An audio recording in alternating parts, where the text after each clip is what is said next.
Hello, I'm Mrs. Nutan Salkar from Mahavir English Medium School. Welcome you all for this live webinar session launched by our esteemed Principal Ma'am, Dr. Pallavi Soman. And we have come up with a very interesting topic, that is strategies for overcoming disciplinary challenges. Yes, you are right, you heard right. Strategies for overcoming disciplinary challenges. Now, objectives are the participants will be able to identify common disciplinary challenges in the classroom, understand the causes of the misbehavior, and next, very important point, that is how to overcome these disciplinary challenges in the classroom. So next, what is discipline? Can anybody tell what is discipline? To follow rules and regulations. Yes, very good. Anyone else? To adhere with the principles of the schools or any other institution. Yes, very good. You are right. So it refers to practice of training oneself to follow rules, regulations, and standards, adhering to a code of behavior and demonstrating self-control. Now, in our school, we have a rule that from standard 8 to 10, children will wear blazers. Now, this is a rule. And if when they are wearing this, they are following the discipline. So next, we will see common disciplinary issues in our classrooms or in your schools. You all can write in the chat box also what disciplinary issues you all face in the classroom. Now, disruption. This is the very important point we face in the classroom. Disruption is very important thing. Children disturb the class whenever it is going on. Disruption is very most option or obstacle faced by the teachers. Next we face is defiance.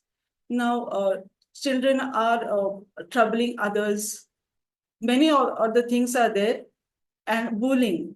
The children, many things like in our modern, our children, they come up with the many things like mobile phones. When we were small, we were not doing all these things. But our modern children, they bring mobile phones in the schools and all. So that becomes very issue in the classroom. Now, kicking and all, saying abusive language, uh, uh, teasing others. So these are the fighting. All these are things which we face in the classroom. Now, a small incident I can tell you. Yesterday only, when I was in the classroom, one child came to me and told me, "Teacher, he is troubling me. He is teasing me." So I asked him what he's doing, what he's saying to you. He said, "Teacher," he said Jupiter to me. Now I was shocked.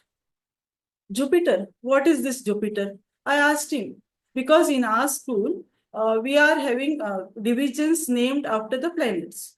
So I asked why Jupiter, why not something else?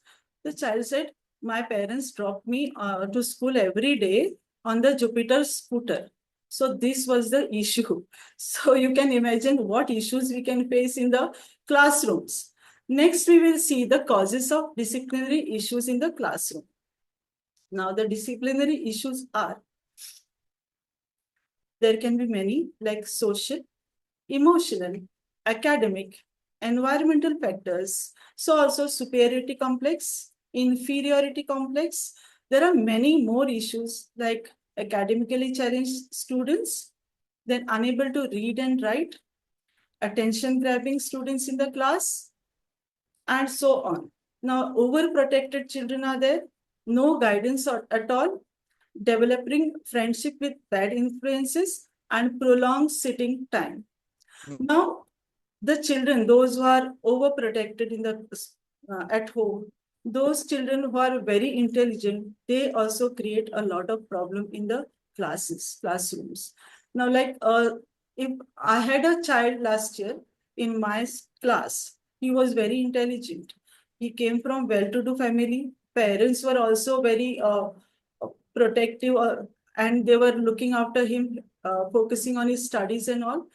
So they told the child, "See, you are very intelligent. We are superior. you are superior.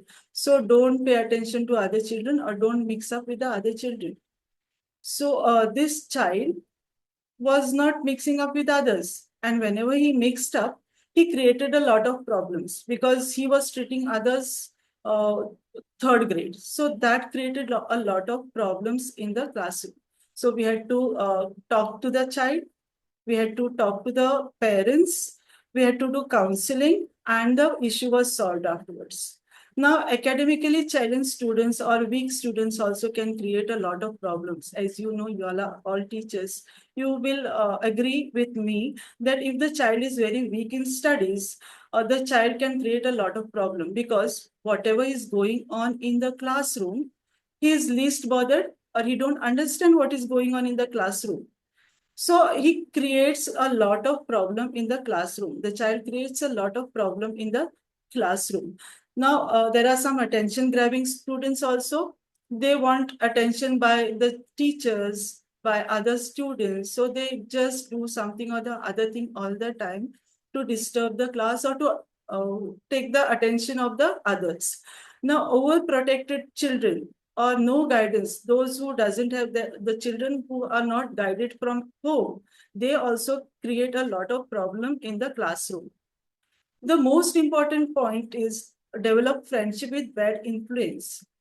Now, I can tell a small incident of my real life, how it can affect the child's career also and disturb whole family. Now, I come from a small village where everybody knows each other's history, geography, everything. Now, when I was small, probably fourth or fifth standard must be, and my school was on walking distance. We used to go to school by walking, and I used to go with my friends. Now, one day, one of my friend told me that see, I have money with me and we will buy some peppermint. You know, when I was small, that time we used to get those peppermint chocolates. So she said, I have brought money and we will buy some peppermint chocolates. So I said, okay, as I was also a child, I like those sweets. So I said, okay, we will get the sweets. So we bought the chocolates, we had them, we hid and hid because we were not being, we had not told, she had not told at home that she got money. She probably took from a pocket of her father. We took the sweets. Then she told, now you ate my sweets from my money. Tomorrow you will get money. We will buy the peppermint sweets and we will have. So this for 2 3 days. I was taking money from my father's pocket and we were buying peppermint chocolates and we were having enjoying. And all this we were doing hiding. Okay, so this the shopkeeper saw. And when he saw, he must have realized that these children are hiding and enjoying the chocolates. Something is fishy. So he came and told my father, see, your daughter is doing something, 2 3 days. She's having chocolates. Look into the matter. Now, my father told my mother. Mother came to me. Thanks God, she didn't beat me or didn't punish me. She nicely told me that, see, this is wrong thing. Taking money from the pocket, it is wrong thing.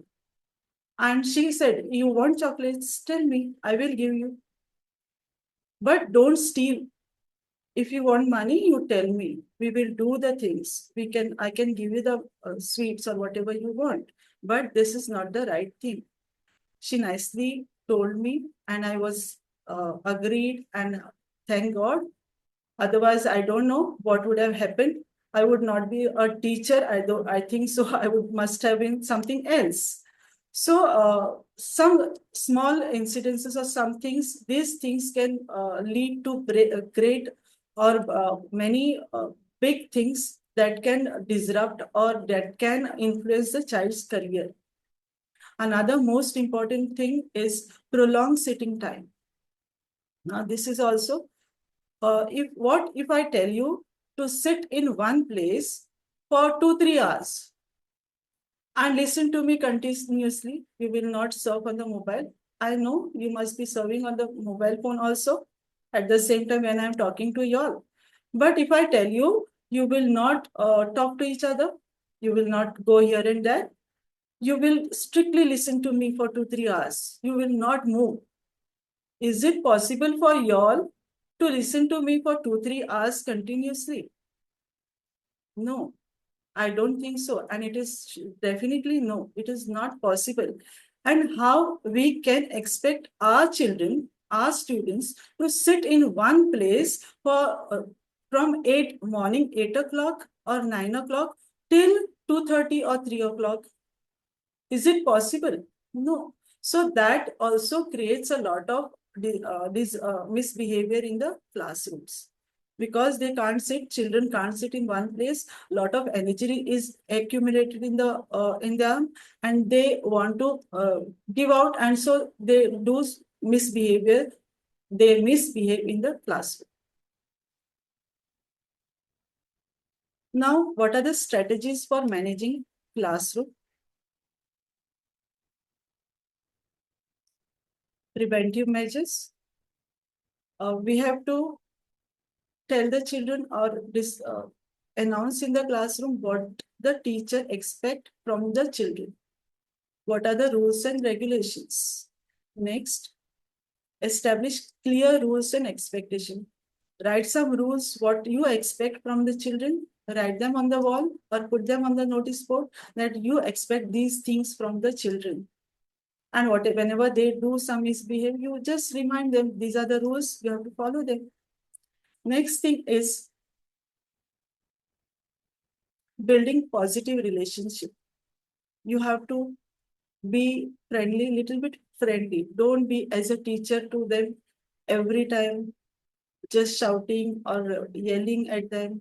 Be friendly, talk to them. Sometimes we get free time, or whenever we are having a little bit free time, take some 5 minutes, talk to them. Whenever you see some misbehaving children, you can call them and talk to them, and you can find out some reason or solution why they might be doing some misbehavior or why they are misbehaving, and you can find out the solution also. Now encourage the students participation. Just give them rewards, encourage them to do something good, grab the children those who are doing something good. It is not that every time teacher should give punishment to the children. If the child does something good, please try to give rewards to them. Give a just star, just clap for them. Announce in the class that, see, so and so child has done very good thing. Clap for him. Appreciate the child. That way can also help the teacher to create positivity or positive environment in the classroom. Now, warm-up activities. How can we do this? Whenever you enter the classroom, don't start all of a sudden with your lecture. Please take some warm-up activities like clapping. You can take meditation. Ask them to close their eyes and do some meditate. Ask them to focus on their breath and feel the surrounding. They will feel calm. Even in our school, we follow this. We every morning in the prayers, we are taking meditation. That helps a lot. We have observed that that meditation early in the morning during the prayers helps the children. So even in the classroom, when you enter the class, you can take the meditation. You can ask them to close their eyes and just sit for 2 3 minutes quietly. So that will help. Another thing, you can just ask them to do clapping. Next thing is ask them to jump. If the kids are very small, ask them to stand in their places and jump. That also they will enjoy a lot. Sometimes you just make them stand and ask them to laugh. That also they will enjoy. That also they enjoy. I have realized this. Ask them to cry sometimes. They will cry also laughingly.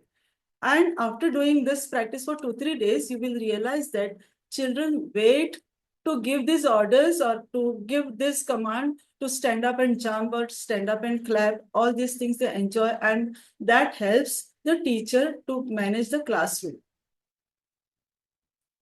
Now, de-escalation technique. Now, can anybody tell me what you can see on the screen and what do you think about this picture? Children are fighting here. Okay, they are fighting.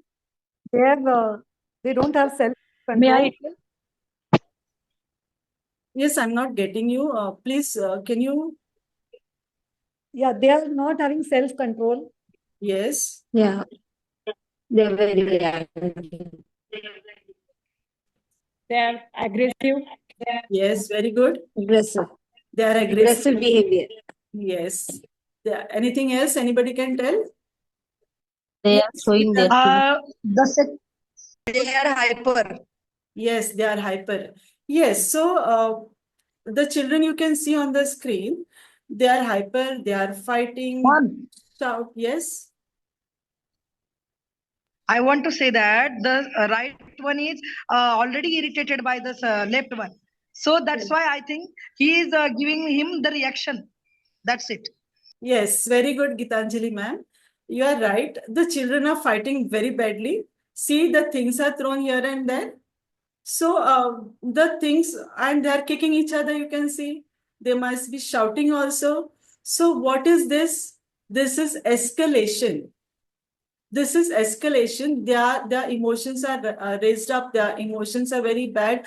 They are fighting and shouting with each other. That is escalation. And de-escalation is just the opposite of escalation. So we are going to see how to de-escalate this. Now, de-escalation techniques are: make the student calm down and reduce the tension. First of all, when they fight and come to you, or you come to know that they are fighting, please make them calm down. You yourself calm down. It is not that you will make them calm down and you will shout. No, you also have to calm down. Make the children also calm down. Be quiet. Give them, make them feel that you are there with them and you are going to solve their problem. So active listening. Here you will ask the question, you listen to them. When their children are fighting, they will obviously come to, this one did this one slapped me first, that one did kick me first. So both of them will blame each other. So listen to them. You don't interrupt them. Let them tell what they are doing, what they are saying. So next, empathy statement. Show empathy to them. Okay, I'm there with you. I know this should not have happened. So say empathy, show empathy towards the children. Show that you are interested in what they are telling you. Open-ended questions, that you have to ask the questions, what happened, how the things happened, how it started. Ask them question. You don't give the answer. You don't tell them you should not do this, you should not do that. Ask the question, how it happened, what it happened, when it happened. Lot of questions you can ask. 1 minute. While talking to the children, you should be calm, in a calm tone.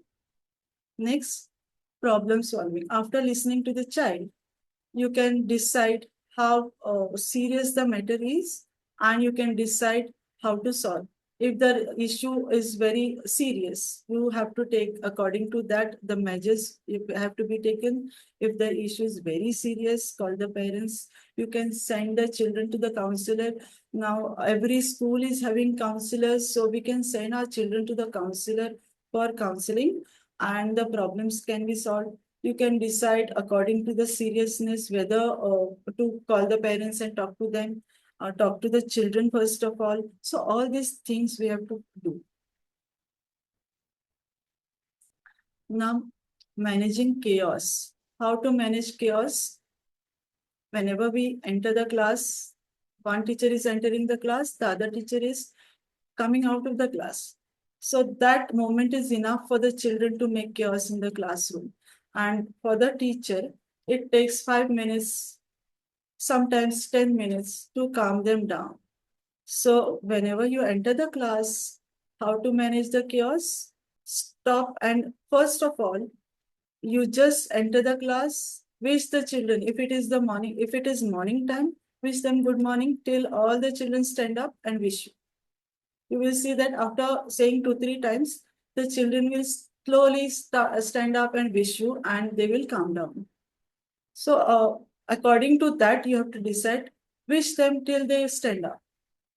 Then make them, give them some warm-up activities, and you can start with the lecture.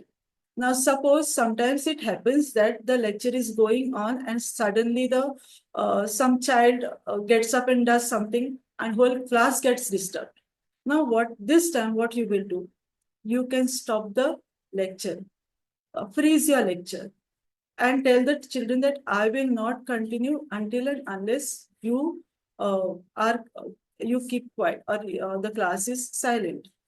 And all this time, while doing all this time, you should be calm. Your facial expression should be calm. You should not shout. Don't show any expression on your face.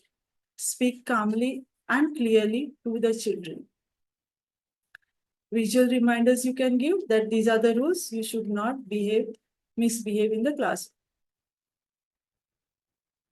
So I've done with my whatever I had to say. So if you have any questions, please, you can ask. Can you hear me, Nutan ma'am? Yes.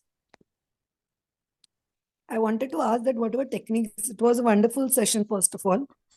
And as you rightly said, that you were very calm while taking the session. So your vibes also reached us, what you want to say. Secondly, all the techniques which you said, can we use for all the children, all level of children? Yes, ma'am.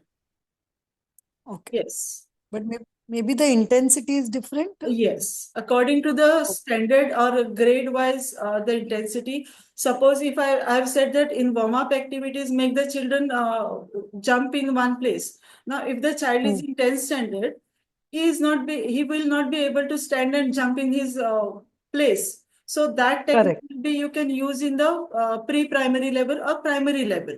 So according to, and you can't use same technique everywhere. You have to keep on searching for different techniques. Every time if you repeat the same techniques, it won't work. So you have to find out or research more new techniques, how you can manage the classroom. Yeah. Thank you so much. Thank you so much. So for such videos, you can like, share, and subscribe our channel. Thank you.